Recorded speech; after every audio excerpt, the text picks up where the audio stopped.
Hey guys, this is Coach Barreline. I wanted to talk to you today about Period 5. We're going to start our key concepts lecture with this video. So as we go through, I want to just kind of take your notes on your guided notes. Also try to note the verbal cue, but also pay attention to the pictures because they're going to go along with many of your cues as well. So as we look at Period 5, we're going to start with industrialization and global capitalism. And industrialization fundamentally alters the production of goods around the world. Not only changes how goods are produced and consumed and what was even considered a good, but it also had far-reaching effects on the global economy, social relations, and culture as well. Although it's common to speak of the Industrial Revolution as a gradual, it's common to speak of the Industrial Revolution, we're really talking about a gradual process that unfolds over the course of the 18th and 19th centuries, 1800s, eventually results in a global process. So a variety of factors lead to the rise of industrial production, especially in Europe. So first you have Europe's location on the Atlantic Ocean. It gives it an advantage to access lots of different markets. Also, Europe, specifically Great Britain, is rich with coal, iron, and less so timber. You also had European demographic changes. Basically, population growth is really making industrialization possible. And then finally, you have the agricultural revolution, the enclosure movement, urbanization, improved agricultural productivity are all partially a response to the agricultural revolution. And of course you have government legally protecting private property. You also had an abundance of rivers and canals, access to foreign resources through their American colonies, and the accumulation of capital or wealth that those colonies had provided up until that point. So really all of the factors of production are possessed in Europe during the time. The development includes machines, including the steam engine, internal combustion engine, and it made it possible to exploit new resources stored in fossil fuels, specifically coal and oil. This fossil fuels revolution really greatly increases to the available energy in human societies. They are much more efficient than wood was before that. The development of the factory system during industrialization concentrates labor into a single location and leads to an increasing degree of specialized labor. So you had people doing one job over and over and over again, and they get pretty good at it, and production skyrockets as a result. As the new methods of industrial production become more common in northwestern Europe, they begin to be spread to other parts of Europe and to the United States. The picture you see here is of a guy named Samuel Slater, who's considered the father of American industrialization. And the reason why is he was actually a British engineer who leaves England, even though it was illegal. He immigrates to America, and he's memorized the plans for specific machinery that he then builds and uses to build a successful factory in the United States. So he basically smuggles out the plans to an industrial machine in his mind. Samuel Slater, because of that, is considered the father of American industrialization. And this is how much of the technology gets out of Great Britain and into places like Germany, France, Russia, wherever. So what we have next is the second industrial revolution, which is mid to late 1800s. We see new methods of production of steel, chemicals, electricity, precision machinery. So the Bessemer process, as pictured here, makes iron making and steel making much more efficient, and reduces the reliance on skilled iron puddlers to create strong iron. Steel is a much more consistent product. And of course you have people like Thomas Edison working with electricity and electric light. And of course the new availability of electricity leads to what we call precision machinery. Not just being able to do the heavy work, but being able to do precise types of things. So as we move on, we see new patterns of global trade and production develop, which further integrates the global economy, and industrials begin to seek out raw materials and new markets for the increasing amount of goods that they're producing in their factories. So the need for raw materials really drives this search for new markets. You need new raw materials for factories, increased food supply for the growing population, and looking out for foreign markets. So for instance, if you look at India, the British colony in India, you had cotton was a major resource that the British were after. And of course, if you look at the Belgians in the Congo, later on, rubber is a main goal there. If you look here, these are rubber trees. That's how most rubber was harvested. Of course, now they can synthetically produce it, but that was the way most rubber was produced, by using this kind of processing this sort of syrup or sap that comes out of these trees. So the rapid development of steam power production in European countries and the United States contributes to an increase in these regions' share of global manufacturing. So European and Western countries are able to increase their wealth through these new methods of production. However, other places do try to compete, even though they continue to produce, such as Muhammad Ali's quest to increase Egyptian cotton production and shipbuilding in Southeast Asia. Their lack of steam-powered engines and industrial machinery makes it difficult for them to compete, and manufacturing declines as a result.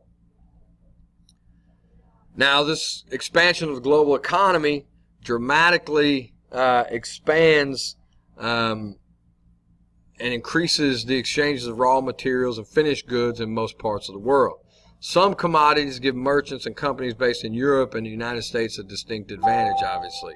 British access to opium produced in South Asia and exported to China, for instance, and as well as cotton produced in South Asia and the Americas, which are exported to European countries. This access to commodity materials, raw materials, gives them a decided advantage in global trade.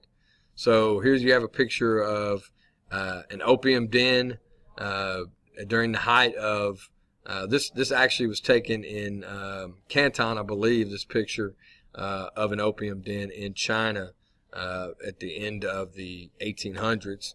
And of course you have a picture of Indian produced cotton textiles.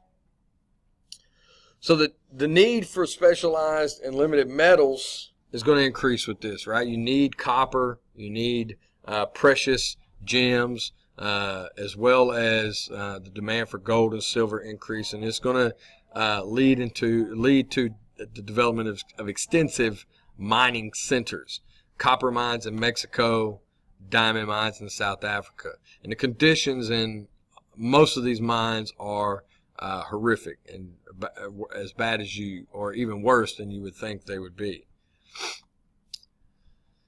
So to facilitate investment, financiers developed and expanded various financial institutions to meet the needs of this new wealth that's been created. So the ideological inspiration for economic changes lies in the development of capitalism and classical liberalism that we've talked about in class. So the ideas of people like Adam Smith and John Stuart Mill really come to the fore. And of course, Adam Smith, maybe the most famous economist of all time, is considered the father of modern capitalism. So the global nature of trade and production contributes to a proliferation of large-scale transnational businesses that rely on various financial instruments. These are businesses that operate in multiple regions and nations around the world. So an example, you have the United Fruit Company in the United States and Central America. And the United Fruit Company is an American owned business that operates in Central America, growing in large part bananas. You also have the Hong Kong and Shanghai Banking Corporation. It's a bank in China that's owned and operated by British bankers, and actually HSBC still exists today as a banking entity. Of course, you have the development of new financial instruments to deal with these new types of economic activities, such as the development of stock markets, and of course the emergence of the gold standard, this idea that paper money should be backed by an equivalent amount of gold on hand by countries. There's also major developments, of course, in transportation, communication, including railroads, steamships, telegraphs, and canals during this period. You have railroads, which allow you to move goods and people much more quickly and much farther. Steamships, which fulfill the same role on the seas. Obviously, telegraphs allow for long distance, nearly instantaneous communication.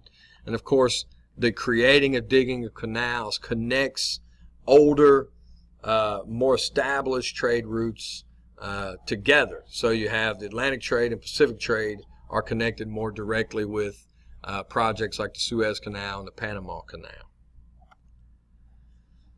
So the development and spread of global capitalism does lead to a variety of responses. It's not all puppy dogs and rainbows. Industrialized states, many workers begin to organize themselves to improve working conditions, limit hours, gain higher wages. And while others oppose the way industrialists treat workers by promoting alternate visions of society, including Marxism. So two examples of this would be utopian socialism and anarchism. These are alternate views of the Marxist belief system.